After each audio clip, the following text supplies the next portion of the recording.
बात उस समय की है जब महात्मा बुद्ध विश्व भर में भ्रमण करते हुए बौद्ध धर्म का प्रचार कर रहे थे और लोगों को ज्ञान दे रहे थे।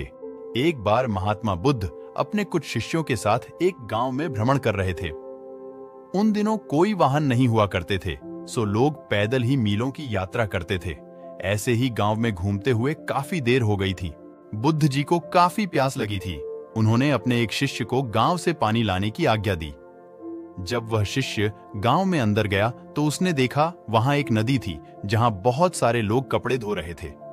कुछ लोग नहा रहे थे तो नदी का पानी काफी गंदा सा दिख रहा था। शिष्य को लगा कि गुरुजी के लिए ऐसा गंदा पानी ले जाना ठीक नहीं होगा। ये सोचकर वह वापस आ गया।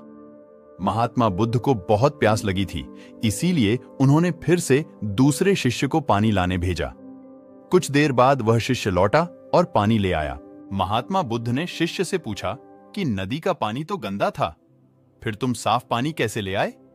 शिष्य बोला कि प्रभु, वहां नदी का पानी वास्तव में गंदा था, लेकिन लोगों के जाने के बाद मैंने कुछ देर इंतजार किया और कुछ देर बाद मिट्टी नीचे बैठ गई और साफ पानी ऊपर आ गया।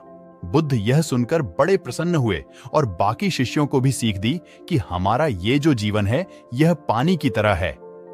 जब तक हमारे कर्म अच्छे हैं तब तक सब कुछ शुद्ध है, लेकिन जीवन में कई बार दुख और समस्या भी आते हैं जिससे जीवन रूपी पानी गंदा लगने लगता है। कुछ लोग पहले वाले शिष्य की तरह बुराई को देखकर घबरा जाते हैं और मुसीबत देखकर वापस लौट जाते हैं। वह जीवन में कभी आगे नहीं बढ़ पाते। वहीं दूसरी ओर कुछ लोग जो धैर्यशील होते हैं वो व्याकुल नहीं होते और कुछ समय बाद गंदगी रूपी समस्याएं और दुख खुद ही खत्म हो जाते हैं।